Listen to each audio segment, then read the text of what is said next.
আমরা এই নিবন্ধন সার্টিফিকেট সেটা আমরা আজকে গ্রহণ করেছি নির্বাচন কমিশন কর্তৃক।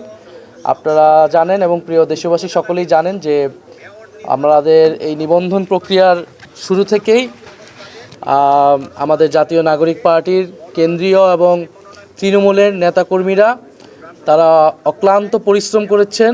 অত্যন্ত কম সময়ে তারা এই সকল শর্ত, নির্বাচন কমিশনের সকল শর্ত আমরা পূরণ করেছি। আমি আজকে আমাদের জাতীয় নাগরিক পার্টির সর্বস্তরের নেতাকর্মী যারা কাজ করেছেন এবং এনসিপির শুভাকাঙ্ক্ষী যারা আমাদেরকে নানাভাবে সহযোগিতা করেছেন তাদেরকে আন্তরিকভাবে ধন্যবাদ এবং কৃতজ্ঞতা জানাচ্ছি। নির্বাচন কমিশনকেও আমরা কৃতজ্ঞতা জানাচ্ছি এবং আপনারা যারা আমাদেরকে কাভারেজ দিয়েছেন, মিডিয়া কর্মী ভাই বোনেরা, আপনাদেরকে আমরা ধন্যবাদ জানাচ্ছি। আমরা এই নিবন্ধন সার্টিফিকেট পেয়েছি। একই সাথে আপনারা জানেন যে আমাদের প্রতীক বরাদ্দ হয়েছে। অনেক চড়াই উতরাইয়ের পরে আমরা একটা প্রতীক পেয়েছি এবং এই প্রতীকটি হচ্ছে শাপলা কলি প্রতীক। আমরা এই শাপলা কলি প্রতীকে এবার এনসিপি নির্বাচনে অংশগ্রহণ করবে ইনশাল্লাহ। জনগণের আশা আকাঙ্ক্ষার প্রতীক হিসেবে, গ্রাম বাংলার মানুষের প্রতীক হিসেবে শাপলা কলি এবার নির্বাচনে থাকবে এবং ইনশাল্লাহ আমরা জনগণের সেই আকাঙ্ক্ষা অনুযায়ী কাজ করে যেতে পারবো। নির্বাচন কমিশন সংস্কার প্রস্তাবনা অনুযায়ী আপনারা জানেন যে আরপিওতে পরিবর্তন এনেছে যে প্রত্যেকটা দল তাদের স্ব প্রতীকে নির্বাচনে অংশগ্রহণ করতে হবে এবং আমরা এনসিপির পক্ষ থেকে এই সংস্কার প্রস্তাবনাকে সাধুবাদ জানিয়েছি এবং আমরা মনে করেছি যে বাংলাদেশে বহুদলীয় গণতন্ত্রের চর্চার জন্য এই নিয়মটি প্রয়োজন। প্রত্যেকটা দলকে তার নিজস্ব প্রতীকে, নিজস্ব মার্কায়, নিজস্ব আদর্শে রাজনীতি করা উচিত। কোনো দলের সাথে জোট বা সমঝোতা হলেও তার প্রতীক আলাদা হওয়া উচিত।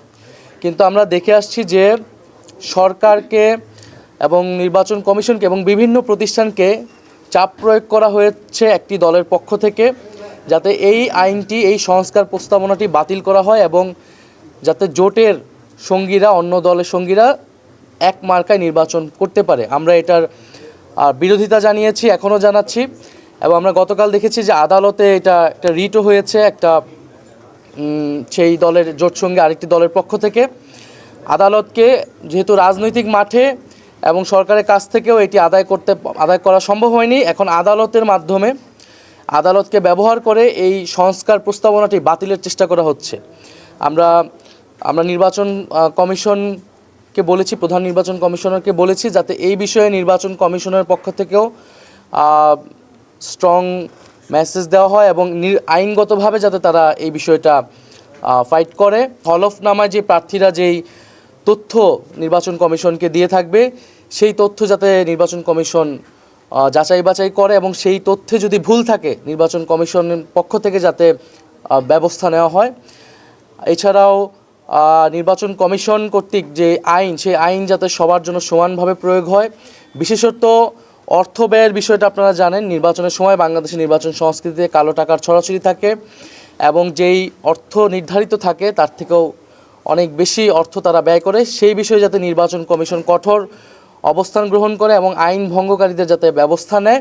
আমরা চাই এবারের নির্বাচন একটি সুষ্ঠু নিরপেক্ষ নির্বাচন হবে এবং যেখানে প্রার্থীরা তারাও স্বচ্ছতার সহিত নির্বাচনে অংশগ্রহণ করবেন, এই বিষয়ে যাতে নির্বাচন কমিশন ব্যবস্থা নেয়। আরেকটি যেটা কমন বিষয়, সব দলই বলে, আমরাও বলেছি যাতে লেভেল প্লেইং ফিল্ড, সেই লেভেল প্লেইং ফিল্ড নিয়ে উদ্বেগ রয়েছে, আমাদেরও উদ্বেগ রয়েছে। এখন যেই ডিসি, এসপি তাদের বদলি হচ্ছে সেই বিষয়ে যাতে নির্বাচন কমিশন খেয়াল রাখে, সেখানে রাজনৈতিক প্রভাব আছে বলে আমরা মনে করছি।